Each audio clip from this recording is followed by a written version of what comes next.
हरियाणा सरकार ने प्रदेश के गन्ना किसानों के लिए राहत भरी घोषणा की है।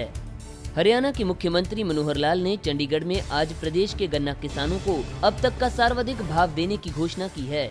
मुख्यमंत्री ने कहा कि गन्ना उत्पादन की लागत और मेहनतकश किसानों की मांग को ध्यान में रखते हुए गन्ना नियंत्रण बोर्ड ने सभी पहलुओं पर विचार करके गन्ने के भाव में बढ़ोतरी की है। भाजपा नेताओं को आतंकवादी बताने वाले कांग्रेस प्रदेश अध्यक्ष अशोक तंवर के बयान पर हरियाणा की सियासत गरमाने लगी है। भाजपा नेताओं पर की गई टिप्पणी को लेकर अब हरियाणा के कैबिनेट मंत्री अनिल विज ने तंवर पर तीखा पलटवार किया है। अनिल विज ने कांग्रेसियों पर काला धन रखने वालों का समर्थन करने के आरोप लगाए हैं और कहा कि नोटबंदी से कांग्रेसियों के होशोहवास गुम हो गए हैं।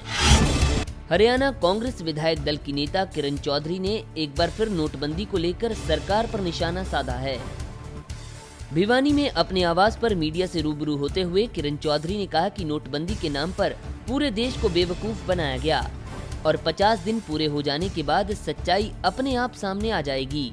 चौधरी ने कहा कि आतंकवाद व काले धन को रोकने के नाम पर नोटबंदी की गई, लेकिन सारा काला धन भाजपा के नेताओं से ही निकल रहा है। रोहतक में शनिवार को 2 गुटों में जमकर आमने सामने की फायरिंग हुई। इस गोलीबारी में दोनों गुटों से 2 युवक घायल हो गए। सदर थाना के अंतर्गत गांव जिंदरान में दोनों गुटों में गोलीबारी हुई। पुलिस की माने तो गांव ब्राह्मणवास निवासी मनीष अपने एक दोस्त को छोड़ने के लिए गांव जिंदरान गया था। तभी अचानक हमलावरों ने उस पर फायरिंग शुरू कर दी। इस ताबड़तोड़ फायरिंग में मनीष को 5 गोलियां लगी हैं। हमलावरों में एक बॉक्सिंग खिलाड़ी भी बताया जा रहा है।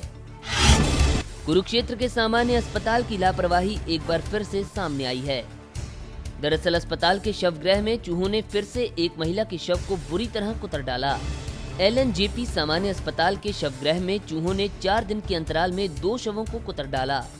ताजा मामले में चूहों ने एक महिला के शव का पूरा चेहरा और शरीर के कई अंग कुतर डाले। इस घटना के बाद जहां परिजनों में भारी रोष है, वहीं अस्पताल प्रबंधन इस बार भी अपनी गलती मानने को तैयार नहीं है। पंजाब के बठिंडा के बाद अब हरियाणा के जिले सोनीपत में हर्ष फायरिंग में एक व्यक्ति की जान चली गई। दरअसल सोनीपत के गांव सलीमसर माजरा में सगाई समारोह के दौरान लोग डीजे पर थिरक रहे थे। इसी बीच एक युवक ने गोली चला दी और गोली सामने खड़े एक व्यक्ति को जा लगी। घायल को तुरंत अस्पताल ले जाया गया, जहां इलाज के दौरान उसकी मौत हो गई। बहरहाल पुलिस मामले की जांच कर रही है। रोहतक में 2 अध्यापकों द्वारा एक 10 साल के बच्चे की बेरहमी से पिटाई करने का मामला सामने आया है। मामला सुखपुरा चौक स्थित न्यू नवयुग कोचिंग सेंटर का है, जहां एक 10 साल के मासूम को अध्यापकों द्वारा इसलिए पीटा गया क्योंकि उसको एक निबंध याद नहीं था और 2 सवाल गलत हो गए थे। अध्यापकों की पिटाई से बच्चे के शरीर पर नील पड़ गए हैं। फिलहाल पुलिस ने परिजनों की शिकायत पर केस दर्ज कर एक अध्यापक को गिरफ्तार कर लिया है। नोटबंदी के बाद सदन का सत्र न चलने देने पर सांसद रतनलाल कटारिया ने कांग्रेस और विपक्षी पार्टियों पर जोरदार हमला बोला है। यमुनानगर में मीडिया से बातचीत करते हुए कटारिया ने कहा कि कांग्रेस की हालत आज पुराने टेप रिकॉर्डर की तरह हो चुकी है, जो कभी भी बदलाव नहीं चाहती। कटारिया ने इस दौरान विपक्षी पार्टियों को चुनौती भी दी और कहा कि हम तो हर रोज नोटबंदी पर चर्चा के लिए खड़े हैं। करनाल के असंध हलके में 2 दोस्तों ने जहर खाकर आत्महत्या कर ली। असंध हलके के जयसिंहपुरा गांव के रहने वाले 2 दोस्तों कज और करमवीर ने खेतों में जाकर सल्फास की गोलियां खा ली। सूचना लगते ही परिजन दोनों को अस्पताल ले गए, जहां दोनों ने दम तोड़ दिया।